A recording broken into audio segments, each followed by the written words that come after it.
Hi friends, ഇന്ന് നമുക്കൊരു യാത്ര പോയാലോ? വേറെ എങ്ങോട്ടും അല്ല കേട്ടോ, എൻ്റെ വീട്ടിലേക്ക് തന്നെയാണ് യാത്ര. അപ്പോൾ വീട് പുൽപ്പറ്റയാണ്. മഞ്ചേരിയിൽ നിന്ന് വലിയ ദൂരമൊന്നും ഇല്ലാത്തതുകൊണ്ട് തന്നെ ഞങ്ങൾ ചിലപ്പോൾ വൈകുന്നേരം പോകും, എന്നിട്ട് രാത്രി തിരിച്ചു വരും. അങ്ങനെയൊക്കെയാണ് ഞങ്ങളെ വീട്ടിലേക്കുള്ള പോക്കുള്ളത്. അപ്പോൾ ഇന്ന് ശരത്തേടം കുറച്ച് നേരത്തെ കടയിൽ നിന്ന് വന്നതുകൊണ്ട് തന്നെ ഞാൻ അച്ഛനും അമ്മേനെയും കാണണം എന്ന് തോന്നിയപ്പോൾ ഞാൻ പറഞ്ഞു നമുക്കൊന്ന് പോയിട്ട് വരാമെന്ന് പറഞ്ഞപ്പോൾ ഒന്ന് വേഗം റെഡി ആയിക്കോ എന്ന് പറഞ്ഞ് ഞങ്ങളിതാ ഇറങ്ങിയതാണ്. അപ്പോൾ ഞങ്ങളെ യാത്ര എപ്പോഴും അങ്ങനെയാണ് കേട്ടോ. കുറച്ച് തോന്നുമ്പോൾ അങ്ങോട്ട് പോവും, എന്നിട്ട് ഫുഡ് കഴിക്കും, തിരിച്ചു പോരും. അപ്പോൾ അങ്ങനെ ഇറങ്ങിയതാ ബൈപ്പാസിലെത്തിയപ്പോൾ ഭയങ്കര ബ്ലോക്ക് കേട്ടോ. വണ്ടി കുറേശ്ശെ അങ്ങനെ മൂവ് ചെയ്യണേ ഉണ്ടായിരുന്നുള്ളൂ. നല്ല ബ്ലോക്കായിരുന്നു. അപ്പോൾ എന്താ കാരണം എന്നറിയില്ല, മഴയായതുകൊണ്ടായിരിക്കും നല്ല ബ്ലോക്ക് ഉണ്ടായിരുന്നത്. മഴ പെയ്താൽ സാധാരണ ഇവിടുത്തെ ബൈപ്പാസ് നല്ല ബ്ലോക്ക് ആവാറാണ്. അപ്പോൾ ആ ബ്ലോക്കിൽ നിന്ന് കഴിഞ്ഞാൽ അവിടെ നിന്ന് എത്തില്ല എന്നുള്ളത് കൊണ്ട് തന്നെ ഞങ്ങൾ ഒരു കുറുക്ക് വഴിയൊക്കെ പിടിച്ച് നല്ല തുറക്കൽ ജംഗ്ഷനിലേക്ക് എത്തിയിട്ടുണ്ടായിരുന്നു. അപ്പോൾ ബ്ലോക്കൊന്നും കാര്യങ്ങളൊക്കെ രക്ഷപ്പെട്ട് ഞങ്ങളിതാ കീഴ്ശ്ശേരി റൂട്ടിലേക്ക് ഇറങ്ങിയിട്ടുണ്ടായിരുന്നു. കീഴ്ശ്ശേരി റൂട്ടിൽ പറയുമ്പോൾ വലിയ തിരക്കും കാര്യങ്ങളൊന്നും ഉണ്ടായിരുന്നില്ല. അപ്പോൾ അതുകൊണ്ട് അങ്ങനെ ഞങ്ങൾ ഓരോന്ന് പറഞ്ഞ് സംസാരിച്ച് ഇങ്ങനെ പോയി വീട്ടിലൊക്കെ ഏകദേശം എത്താനൊക്കെ ആയി തുടങ്ങി. അപ്പോൾ സാധാരണ ഞങ്ങൾ പോകുമ്പോൾ വീട്ടിൽ നിന്നൊന്ന് വിളിച്ചു പറയും, ഇതാ ഞങ്ങൾ വരുന്നുണ്ട്, ഫുഡ് റെഡിയാക്കി കൊണ്ടു എന്നൊക്കെ പറഞ്ഞ് വിളിച്ച് പറയാറാണ്. അപ്പോൾ വിളിച്ച് പറഞ്ഞ ഒരു 10-15 അല്ലെങ്കിൽ 20 മിനിറ്റിൻ്റെ ഉള്ളിൽ ഞങ്ങൾ വീട്ടിലെത്തുകയും ചെയ്യും കേട്ടോ. അത്ര അടുത്താണല്ലോ ഞങ്ങൾക്ക്. അപ്പോൾ അങ്ങനെ പോയി ഇതാ വീട്ടിലെത്തിയിട്ടുണ്ടായിരുന്നു. വീട്ടിൽ എത്തിയപ്പോൾ ആരും ഉണ്ടായിരുന്നില്ല, അച്ഛനും അമ്മയും മാത്രമേ അവിടെ ഉണ്ടായിരുന്നുള്ളൂ. ഏട്ടനും ഏട്ടത്തിയമ്മയൊന്നും അവിടെ ഉണ്ടായിരുന്നില്ല. അച്ഛൻ അവിടെ ടി വിയും കണ്ടിരിക്കുകയായിരുന്നു കേട്ടോ. പിന്നെ ഞങ്ങൾ ഉള്ളിൽ ഇങ്ങനെ കയറിയപ്പോഴതാ സോഫയിൽ കണ്ണിരിക്കണുണ്ടോ. ഞാൻ വിചാരിച്ചു ഇവൻ ഞങ്ങളുടെ കൂടെ വന്നതാണല്ലോ, പിന്നെ എങ്ങനെ ഇത്ര പെട്ടെന്ന് എത്തി എന്നുള്ളത്.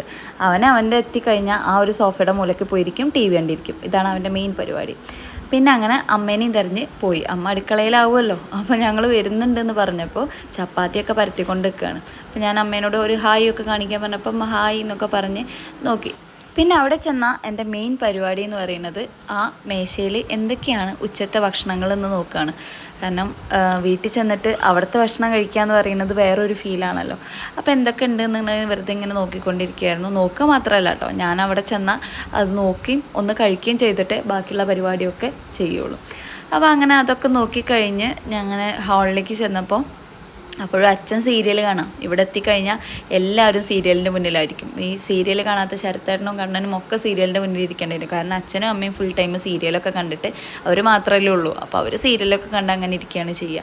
പിന്നെ ഞങ്ങൾ അടുക്കളയ്ക്ക് പോയി. അമ്മ മാത്രമല്ലേ ഉള്ളൂ. അപ്പോൾ അടുക്കളയിൽ ചെന്നിട്ട് ഞാനും കുറച്ചൊക്കെ ഹെൽപ്പ് ചെയ്യാമെന്ന് വിചാരിച്ചു. അപ്പോൾ അമ്മ ഏകദേശം ചപ്പാത്തിയൊക്കെ പരത്തി വെച്ചിട്ടുണ്ടായിരുന്നു.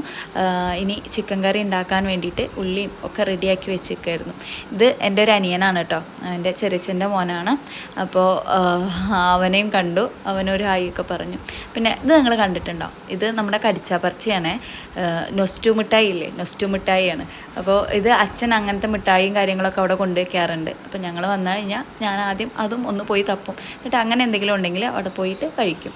പിന്നെ കണ്ണന് ഡയറിയും കാര്യങ്ങളൊക്കെ എഴുതാനുള്ളത് കൊണ്ട് തന്നെ ബാഗൊക്കെ എടുത്തിട്ടാണ് ഞങ്ങൾ പോയിട്ടുണ്ടായിരുന്നത്.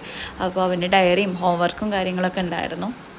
പിന്നെ അവൻ്റെ അടുത്ത് കണ്ട ബുക്കില്ലേ, അതവന് ക്യൂസ് കോമ്പറ്റീഷനിൽ 4ാം ക്ലാസ് വരെ കൂടെയൊക്കെ ജയിച്ചിട്ട് അവന് കിട്ടിയിട്ടുണ്ടായിരുന്ന ഒരു ബുക്കാണ്. അപ്പോൾ സമ്മാനം ഇന്നാണ് കിട്ടിയത് എന്നാണ് അവൻ പറഞ്ഞിട്ടുണ്ടായിരുന്നത്. അപ്പോൾ അങ്ങനെ അടുക്കളയിൽ വീണ്ടും അടുക്കളയ്ക്ക് വന്നു. അടുക്കളയിൽ കുക്കിംഗ് ഇങ്ങനെ കണ്ടിന്യൂ ചെയ്തുകൊണ്ടിരിക്കുകയാണ്. ചിക്കൻ ആവശ്യമായിട്ടുള്ള ഉള്ളിയും കാര്യങ്ങളൊക്കെ അമ്മ റെഡിയാക്കിക്കൊണ്ടിരിക്കുകയാണ്. ചിക്കൻ കുക്കറിൽ വെച്ചിട്ടുണ്ടായിരുന്നു. ഇനി ചപ്പാത്തി ഉണ്ടാക്കണം. അപ്പോൾ അതൊക്കെ കഴിഞ്ഞ് ചിക്കൻ കറിയൊക്കെ ഏകദേശം പാത്രത്തിലായി. അങ്ങനെ ഫുഡൊക്കെ റെഡിയാക്കിയിട്ട് ഞങ്ങൾ ഭക്ഷണമൊക്കെ കഴിച്ചു. ഭക്ഷണം ഞങ്ങൾ 4 ആൾ ഒന്നിച്ചിരുന്നാണ് കഴിച്ചത്. അപ്പോൾ വീഡിയോ എടുക്കാൻ എനിക്ക് പറ്റിയില്ല. എന്നിട്ട് കുറച്ച് നേരം റെസ്റ്റൊക്കെ എടുത്തതിന് ശേഷം ഞങ്ങൾ തിരിച്ചു പോരാൻ വേണ്ടിയിട്ട് നിന്നു. അച്ഛനും അമ്മയും മാത്രം ഉള്ളതുകൊണ്ട് തന്നെ അവരോട് യാത്ര പറഞ്ഞിട്ട് പോരുകയാണ് ചെയ്തത്. അപ്പോൾ ഇന്നത്തെ വീഡിയോ ഇത്രയേ ഉള്ളൂ. Thank you.